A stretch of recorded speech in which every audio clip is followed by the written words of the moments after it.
بسم اللہ الرحمن الرحیم۔ سلسلہ دروس احیاء-ال-علوم کا آج 16واں حصہ ہے۔ علم کا بیان ہمارا چل رہا تھا، علم کا باب، اور اس کا بھی آج 16واں حصہ ہے۔ پہلے ہم نے کچھ حقوق بیان کیے جن کا تعلق طلباء کے ساتھ تھا۔ اب کچھ چیزیں ایسی ہیں جن کی ذمہ داری اساتذہ کرام مدرسین حضرات کے ساتھ ہے کہ ان کا طریقہ تدریس، ان کا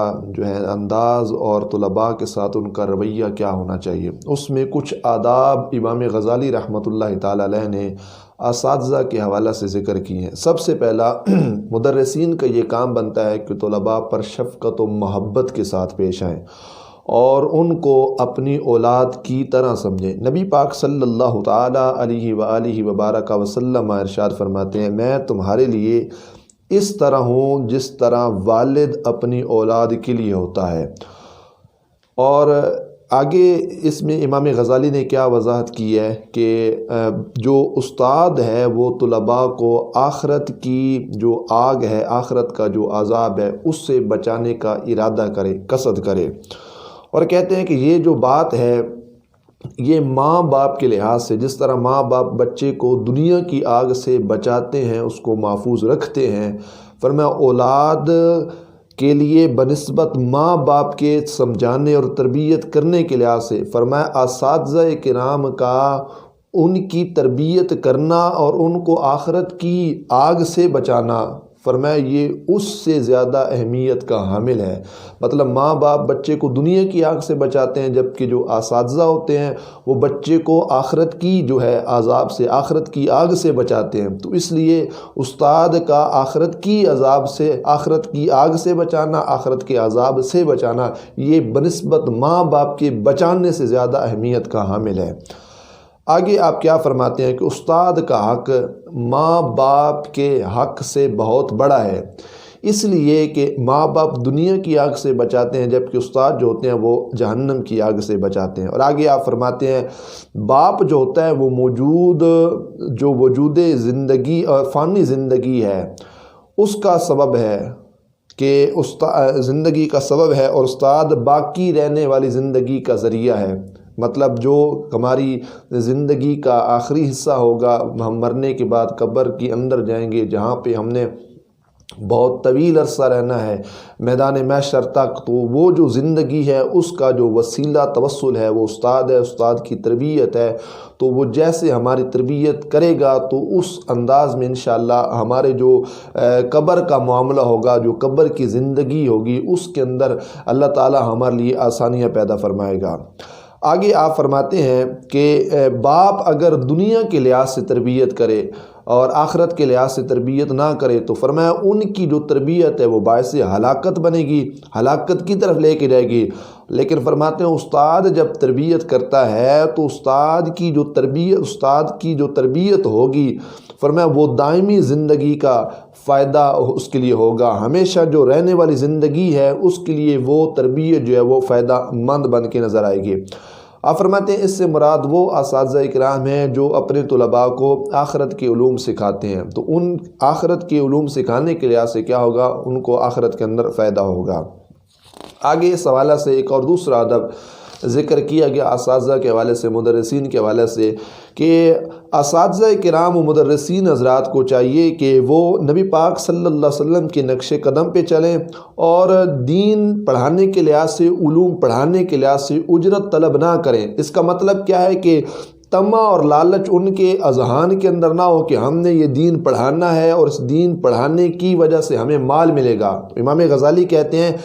ایسا مدرس اور ایسا استاد جو لالچ کی بنا پہ آگے علوم پڑھائے، فرمایا اس کی مثال ایسی ہے، فرمایا جس طرح جوتی کے نیچے کیچڑ لگ جائے اور پھر اسی جوتی کو بندہ اپنے منہ پہ، چہرے پہ صاف کرنے والا ہو، فرمایا اس کی مثال ایسی ہے۔ فرمایا دین پڑھاؤ، اللہ کی رضا کے لیے پڑھاؤ،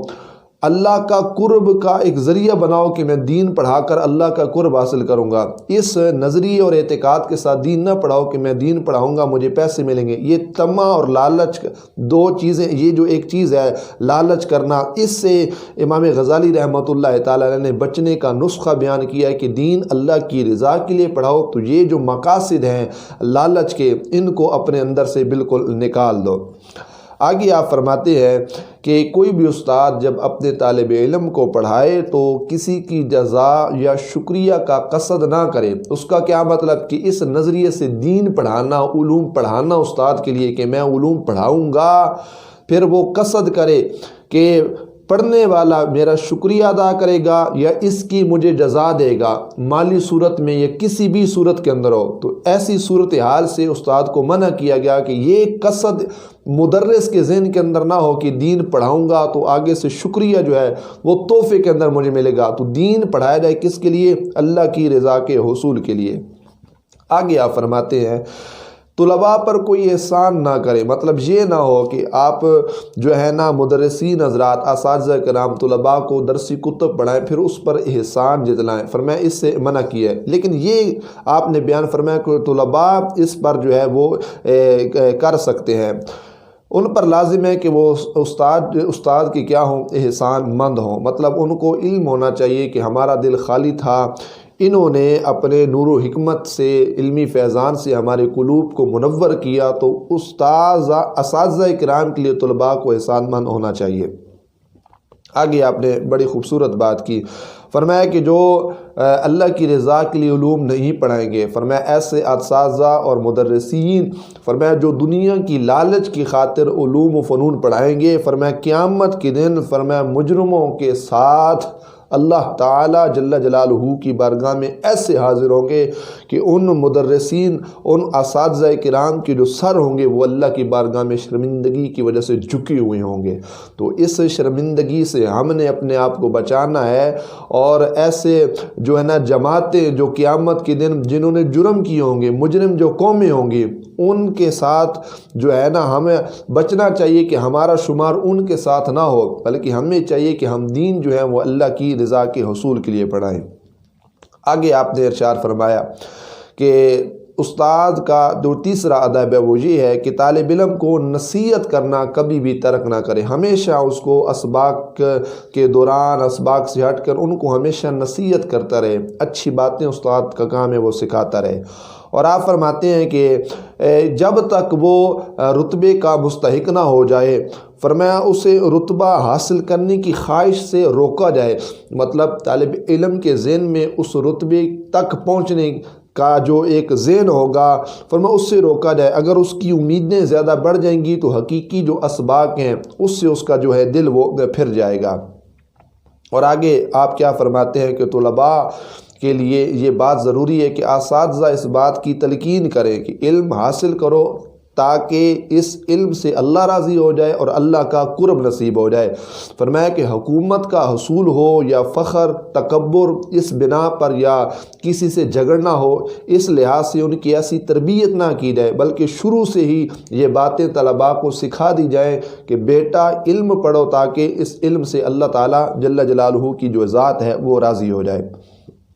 آگے آپ فرماتے ہیں کہ اگر طلباء فقہی اختلافات یا کلامی جھگڑوں اور حکام و مقدمات کے فتاویٰ سے جو متعلق جو چیزیں ہیں، اگر ان کے اندر باس مباحثہ کے اندر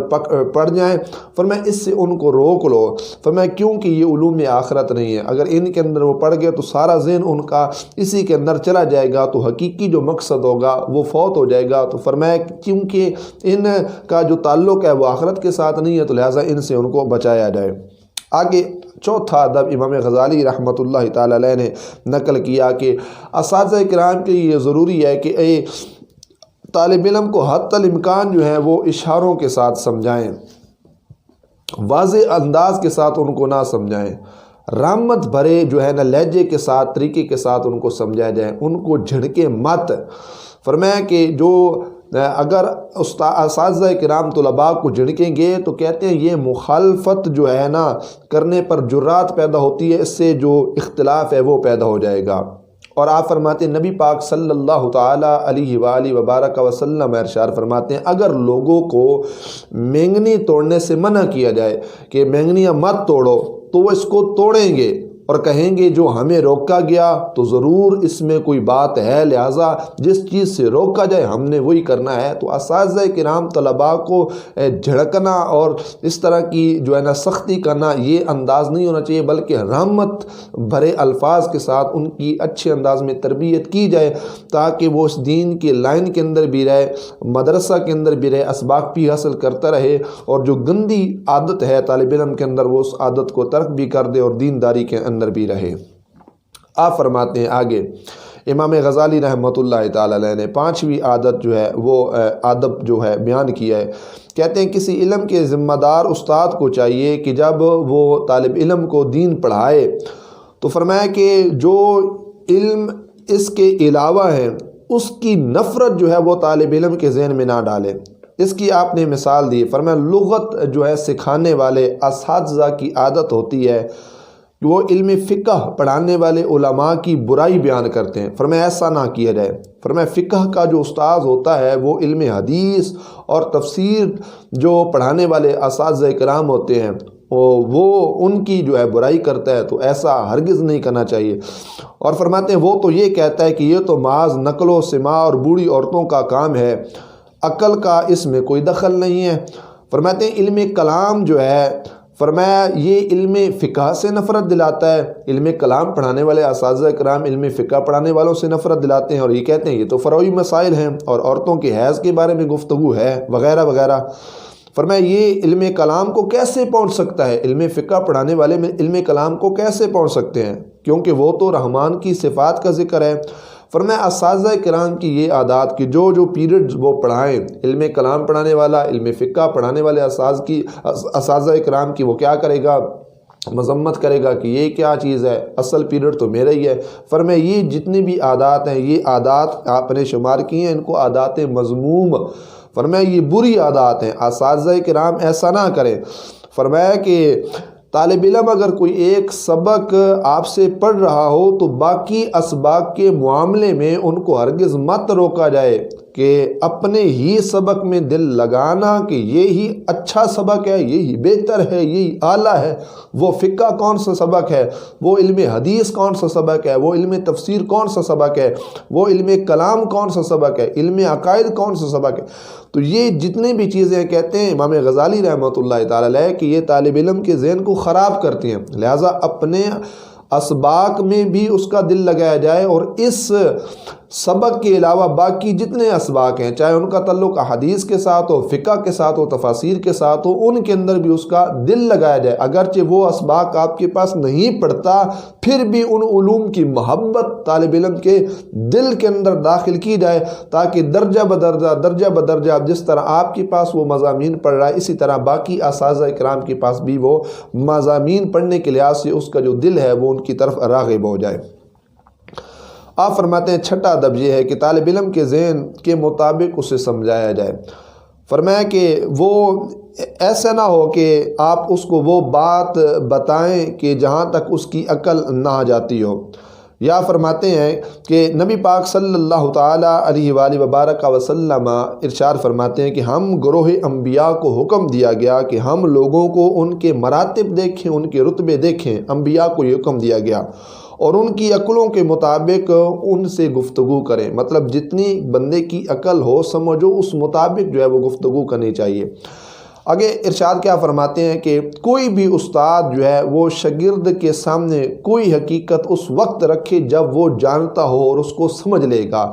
سمجھنے کی صلاحیت جب اس طالب علم کے اندر موجود ہو تو اس وقت وہ بات اس کو سمجھائی جائے۔ کہتے ہیں نبی پاک صلی اللہ تعالی علیہ وآلہ وبارک وسلم ارشاد فرماتے ہیں جو شخص کسی قوم سے ایسی بات بیان کرتا ہے